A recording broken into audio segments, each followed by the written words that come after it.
sleeps. And, well, if he sleeps, why are you going to go wake him up?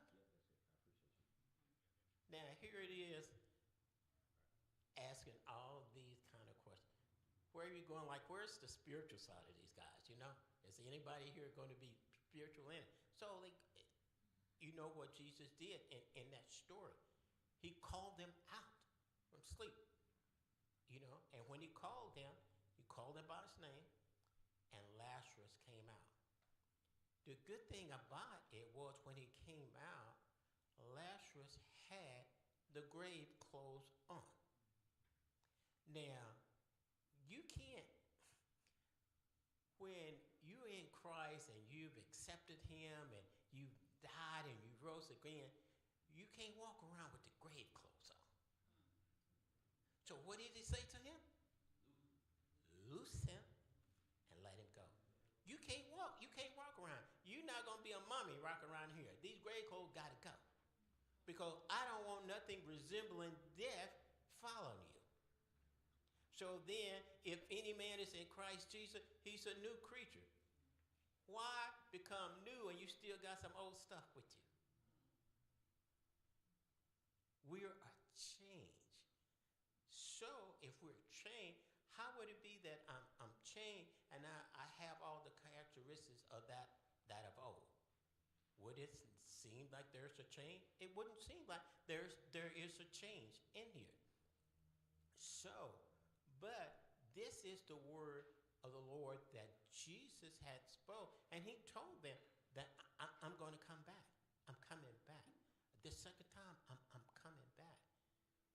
No man, nor the day, nor the hour.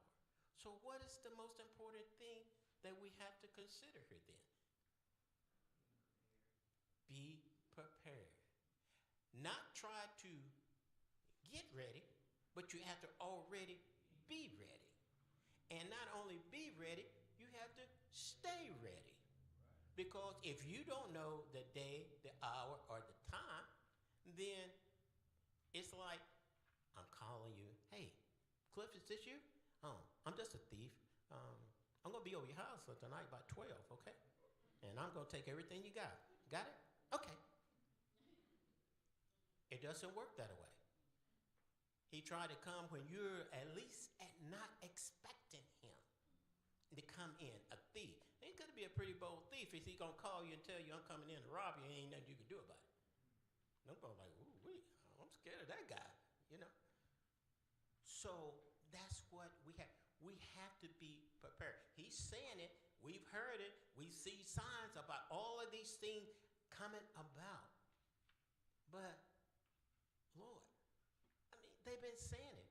But have we thought about one day is like 1,000 years with the Lord? We think it's a long time, and the Lord's going like, this is nothing. This is nothing. But rest assured, I'm coming back. And the thing is, when he comes back, he's coming back for his people. So we don't want to be like the foolish virgins. The Lord is preparing us, and he's telling us to get ready. Stay ready and be ready. Have oil in your lamps, because you never know when he comes. And when he comes, you're going like, oh boy. Hey, aren't y'all going to share? No. You got to go and buy some for your own self. And when they got back, it's going like, it's too late. It's going to be the same way even with Noah. When the doors of the ark closed, nobody else could get in.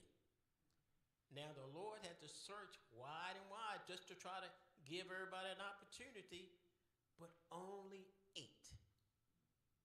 Out of the whole, only 8.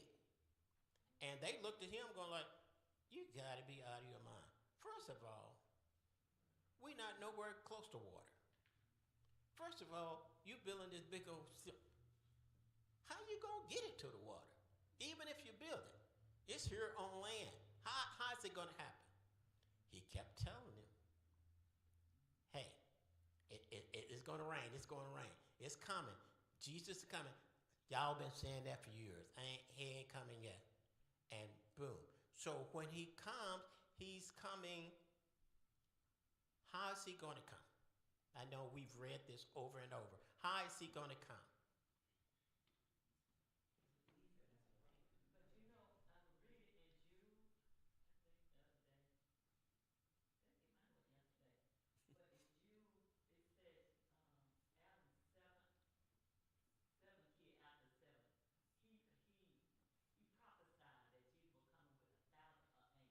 Okay. Mm-hmm.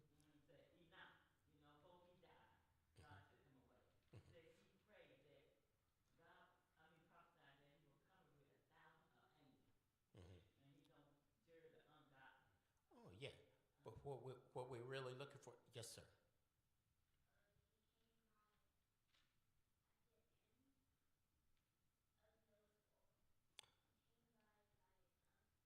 Well, when he did came back, yeah, he did, and the Lord had it to rain 40 days and 40 nights, right? And it flooded the whole earth. Nothing lived except for what was on the boat and Noah and his family. But what I was referring to, like First Thessalonians 4, is for the Lord Himself shall descend from heaven with a shout, the voice of an archangel, with the trump of God. The dead in Christ shall rise first. The dead in Christ shall rise first. Now,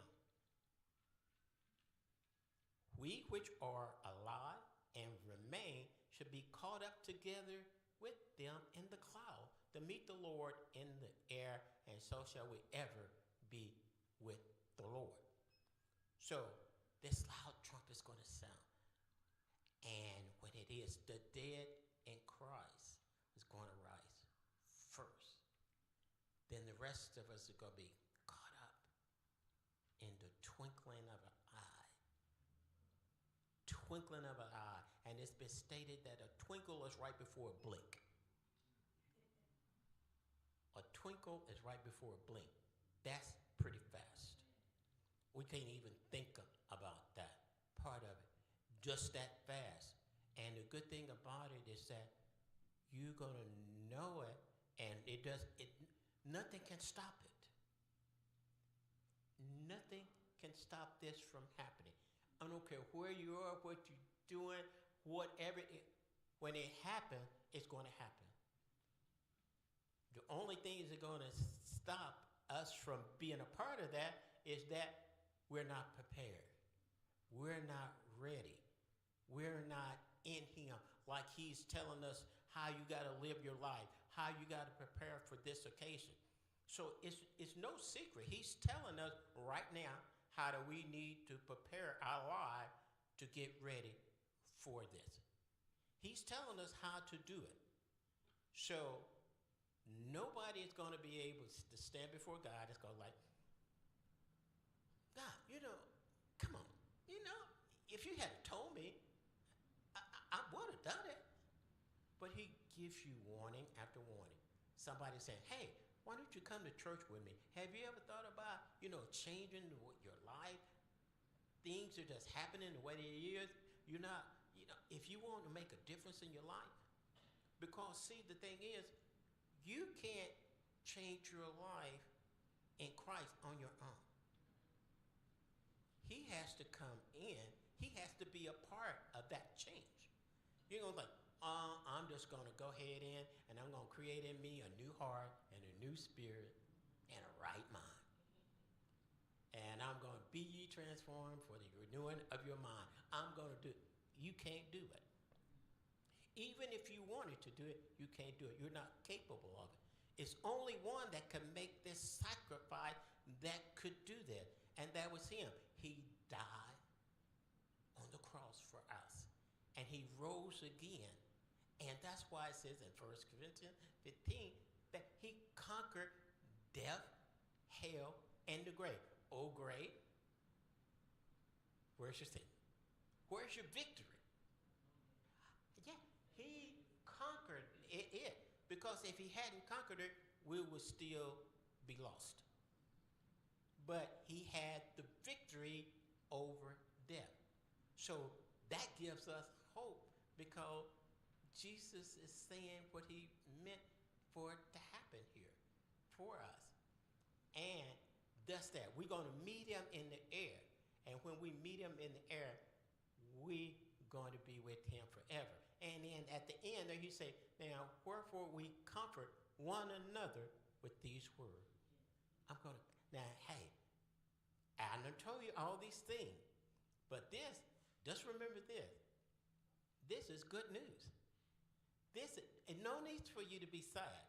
No, the Thessalonians were wondering, they had questions about some of their friends that had gone on and had died. And Paul was just letting them know, hey, I'm going to tell you a few things here. And so, but always go back and you read that Matthew 24 where they talk about rumors of war and all those things that are going to happen for that. So just wanted to get the counter there to chapter 5 here. Okay, very first verse in there. But the time and the seasons, brethren, you have no need that I write unto you. Ecclesiastes 3. There's a time and season for everything under the sun. A time and a season. God knows that, and only him. He states it. Only the Father knows. The Son don't even know. God knows when that day is going to happen. And he says, for you yourself know perfectly that the day of the Lord cometh as a thief in the night. Like we said, they come when it's unexpected. Most thieves and most robberies, things happen around that 3, 4 in the morning late, where everybody should be asleep. And you get in there. But for some of us, when we were young, hey, 3 o'clock wasn't nothing, We might be getting ready to go some places because we knew some places that were still open at that time.